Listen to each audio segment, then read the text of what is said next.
Welcome to the deep dive. Imagine, if you will, a company growing its core business by an explosive 280% in a single year. Right, just massive growth. Yeah, cash is absolutely flying through the door. I mean, they are hitting record operational volumes quarter after quarter. Uh-huh. But then they publish their year-end financial report and, well, their total reported assets actually shrank by $1 million. Which sounds completely backward. It does. And their revenue on paper suddenly looks totally flat. So, did they lose the money? No. They hid it in plain sight.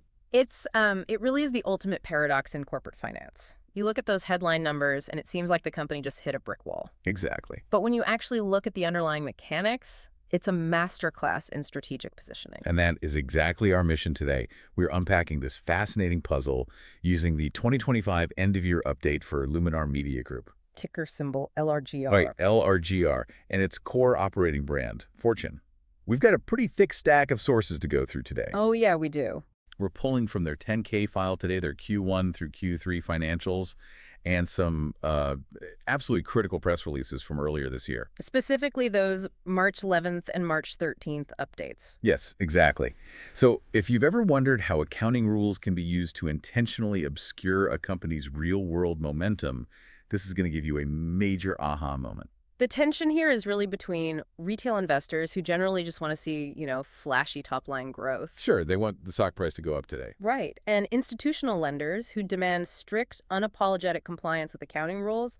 Luminar basically made a choice about who they wanted to impress. Okay, let's unpack this.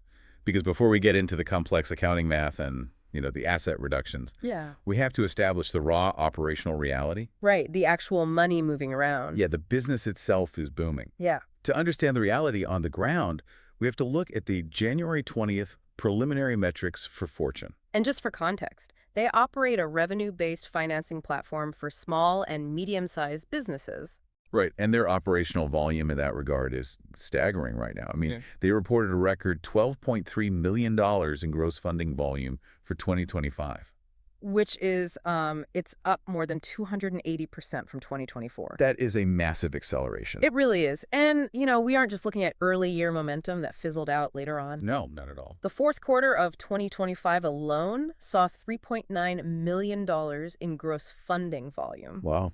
Yeah, that's a 109% increase year over year just for that specific quarter. So just to be crystal clear for you listening, gross funding volume is the cash literally flying out the door to fund these small businesses. Exactly. It's the lifeblood of the operation. Right. So you hear those numbers, 280% annual growth, right? Yeah. And you expect to open up that year-end 10K and see top-line revenue just exploding off the page. But that is very much not what happened. No. The reported revenue from Q3 to year-end actually took a hit. So why the disconnect? The mechanism driving that disconnect is GAAP, Generally Accepted Accounting Principles. The accountants essentially stepped in and applied a hyper-conservative rule regarding what they call non-accrual accounts. Hold on, let's define non-accrual for a second. Yeah. Because if I'm running a business, revenue is revenue, right? Money is money. Well, not under GAAP. To prevent companies from inflating their earnings with, phantom money, GAAP requires that you only recognize revenue if its collection is deemed strictly probable. Strictly probable, though. Right. So let's say Fortune funded a business, and that business misses a few daily payments. Or, their sales slow down enough that the timeline stretches out. So the collection isn't guaranteed on that original tight schedule anymore. Exactly. The accounting rules dictate that you must suspend revenue recognition entirely. You put that account on non-accrual status. Right, entirely. Entirely. Even if that client is still making partial payments, or if they eventually pay out in full, 2 months later, you do not get to claim that expected revenue on your books today. Okay, wait. So if I'm understanding this, it's like running a highly successful bakery where you sell out of bread every single day. Okay. Yeah. But your accountant refuses to let you count the money in the register because a few customers paid with IOU notes that might take an extra week to clear. That is exactly it. I mean, if I'm a shareholder, I'm frustrated by this. Why would a company voluntarily make their revenue look worse than their actual cash flow? Well, what's fascinating here is that this isn't a mistake. It is a deliberate, strategic choice to apply maximum conservatism. To build trust, I'm guessing. Exactly. By strictly enforcing non-accrual status, Luminar is signaling to auditors that their revenue is absolutely bulletproof. Every single dollar they claim is undisputed. And they didn't stop there with the conservatism either. They took a hit on their intangible assets, too. Oh yeah, through straight-line amortization. Right. I saw that in the filings. They acquired a client list, which is an intangible asset valued at about $654,000. And instead of just letting that asset sit pretty on the balance sheet, they are aggressively amortizing it. So mechanically, they are writing down its value on a straight-line basis, I think over 3 years. Yes. Every single quarter, they take a scheduled, identical bite out of their reported earnings to account for the depreciation of that client list. But just to clarify for everyone, that is a non-cash expense, right? Correct. They aren't actually writing a physical check for that depreciation out of their bank account. It just lowers their reported income on paper.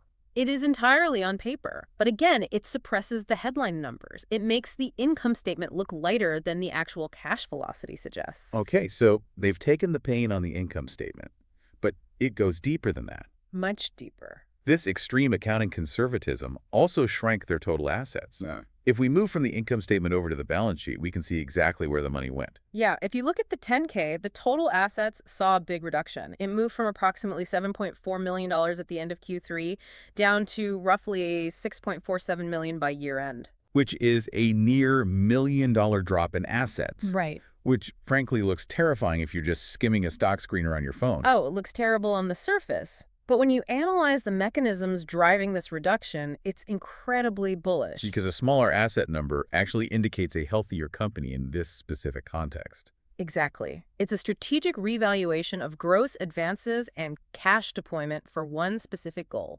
cleaning house. So let's look at the first driver of that reduction: debt retirement.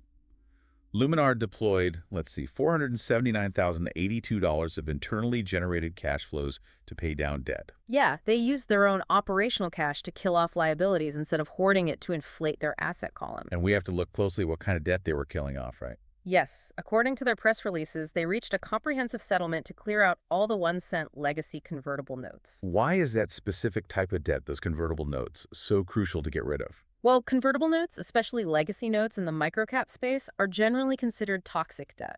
Toxic how? They are essentially loans that the lender can convert into shares of the company's stock, usually at a severe discount to the current market price. Ah, so it's basically a dilution machine. It is a death spiral for a stock's price. If a company owes $1 million in convertible notes, the debt holder can suddenly decide to convert that debt into tens of millions of newly printed shares. Which just floods the market and crushes the stock price. Exactly. It's an existential threat to retail shareholders. So by spending nearly $500,000 in cash to permanently retire that toxic debt, Luminar reduced their cash assets, yes, but they massively strengthened their underlying equity. Right. They permanently protected their shareholders from that specific dilution threat. It's like taking a big chunk of your savings to pay off a high-interest, volatile credit card. Your cash on hand goes down, but your structural financial health just skyrockets. That's a great way to put it. That makes perfect sense. But driver number 2 for this asset drop is where the accounting gets truly mind-bending. Oh, the CECL reserve. Yes, the CECL reserve. CECL. Current expected credit loss. Right. So a little background. The CECL framework was born out of the 2008 financial crisis. Before 2008, banks used an incurred loss model. They only recorded a loss on their balance sheet after a loan actually defaulted. Which meant by the time the losses hit the books, the banks were already collapsing. It was entirely reactive. Exactly the problem. Regulators absolutely hated it. So they implemented CECL, which is a proactive model. Okay. Under this rule, financial companies have to estimate the total losses they expect to take over the entire lifetime of their advances. And they have to record that immediately. Immediately, up front, the moment the money goes out the door. Wow. And Luminar aggressively increased their credit loss reserve to 17% of their outstanding business advance balance at year-end. Yeah, 17%. That equates to a $1.48 million allowance sitting on the balance sheet. It sits there as what accountants call a contra asset. Okay. Contra asset. Let's break that down for the listener. So it's an asset account, Yeah. but it carries a negative balance used to offset the value of the actual gross advances. That's the mechanism, yeah. Yeah. If you have $10 million in advances out in the world, You don't get to just claim $10 million in assets. Right. You have to subtract that $1.48 million contra asset reserve, dropping your reported asset value down immediately, just in case those businesses fail to pay you back. So it's like a bank forcing you to put 17% of your home's equity into a locked glass box in the middle of your living room. Okay, yeah. Like you can see the money, you technically own the money, Yeah. but until the entire mortgage is completely paid off, you have to pretend you can't spend it, and it doesn't count towards your net worth. The glass box is a really great way to visualize it. It traps the value. But wait, here is the kicker. I was digging through the 10K file today, looking for the actual default rate. Oh, this is the best part. Yeah. Because they locked up $1.5 million in this glass box for expected losses, I assumed they must be taking a beating out in the real world with defaults. How many actual write-offs did they have? 0. 0 write-offs in 2024 and 0 write-offs in 2025. Not a single one. Here's where it gets really interesting. It's like buying a brand new car and immediately writing off 17% of its value on your personal balance sheet, just in case you get a dent, even though you have a perfectly clean driving record for 2 years. I mean, it sounds crazy. If I'm a shareholder, I'm furious. You're telling me we had a pristine collection record for 2 straight years, yet the accountants are forcing the company to lock up $1.5 million and pretend it's gone. Yeah. How does leadership justify destroying their own balance sheet to angry investors who just want to see the numbers go up? Well, because leadership isn't playing a short-term game to satisfy retail investors looking for a quick bump in the stock price. Huh. They took a nearly $1.5 million haircut on their reported assets, fully reserving for worst-case scenario defaults, despite historical data showing 0 actual losses for one very specific reason. Okay, so they've taken the pain, they've slashed their assets on paper, they've wiped out the toxic debt, they've suppressed their revenue with non-accrual rules. Nobody tortures their own balance sheet just for fun. Right, definitely not. What is the actual financial payoff for making your books look this conservative? Nasdaq readiness and institutional capital. You just cannot invite Wall Street institutions to your house until you have ruthlessly cleaned your rooms. Everything Luminar did in Q4 was basically the price of admission for the next tier of the financial markets. If we look at the sequence of press releases leading up to today's 10K, the roadmap is actually incredibly clear. Yeah, they laid it all out. First, they completed exhaustive audits for fiscal years 2023 and 2024 via Turner Stone and Company. Right, and those were PCAOB level audits. Which means what exactly? A PCAOB audit is the absolute gold standard. It stands for the Public Company Accounting Oversight Board. This isn't just a casual review of the books. This is the level of rigorous auditing required for major national exchanges. And getting a clean, unqualified opinion at that level is notoriously difficult for OTC microcap companies. It is extremely hard. But because they had already established that 17% CECL reserve with 0 actual write-offs, the auditors had very little to argue with. I see. They couldn't accuse Luminar of hiding risk because Luminar had already penalized themselves for risk that hadn't even materialized yet. Exactly. The conservatism pays off in audit speed and unassailable credibility. And from there, the dominoes just start falling. Right. So next, they engaged R.F. Lafferty as their lead managing underwriter. And, I mean, you don't hire an underwriter unless you are preparing to move exchanges. Right. Then they submitted a draft registration statement, an S-1, to the SEC, and they officially reserved the ticker symbol FRTU, with the Nasdaq. So this uplisting is the clear structural goal. But let me ask you this. What does this all mean for the listener tracking this company? Like, what does the fundamental math of a company like Luminar and its Fortune brand look like moving forward? Well, we have to remember that for a revenue-based financing platform, capital is their actual product. Right. They are buying future receivables. The more money they have to deploy to small businesses, the more profit they generate on the spread. Historically, small microcap companies raise that capital by issuing equity, selling new shares to investors. Which dilutes the existing stockholders and drops the share price, like we talked about earlier. But if you look at their March 11th press release, they announced they are evaluating an institutional non-dilutive credit facility. This is the holy grail for a fintech lender. Okay, let's break down how a non-dilutive credit facility physically operates compared to a traditional equity raise. Sure. In a traditional equity raise, you sell ownership of your company to get cash. In a non-dilutive credit facility, a major financial institution, say a large investment bank or a credit fund, opens a massive line of credit for you. Like a giant corporate credit card. Essentially, yeah. They might give Fortune $50 million to lend out. The institution charges Fortune, let's say, 8% interest. Okay. Fortune then lends that money to small businesses at an effective rate of 20%. Fortune keeps the spread, pays back the institution, and most importantly, they do not issue a single new share of stock to do it. Oh, wow. It allows them to scale their gross funding volume exponentially Yeah. using institutional money while keeping the profits concentrated for their existing equity base. Exactly, no dilution. But, and this is the connection that ties this entire deep dive together, you absolutely cannot get an institutional credit facility if your accounting is messy. Major institutions are not going to lend tens of millions of dollars to an OTC company with toxic convertible debt on the books and aggressive, optimistic revenue recognition. No way. They require squeaky clean, ultra-conservative, JAP-compliant accounting. Which perfectly explains the 17% CECL reserve, the straight-line revenue adjustments, the non-accrual suspensions, and the debt retirement. It is a calculated master plan. They intentionally took the short-term pain on their year-end reporting to build the structural integrity required to unlock non-dilutive capital and a national exchange listing. So that asset reduction from $7.4 million to $6.47 million wasn't a loss of value at all. No, it was a compression of value. They squeezed all the air, all the what-ifs, and all the toxic debt out of the balance sheet so that only solid, undeniable equity was left. And that is exactly why we do this show.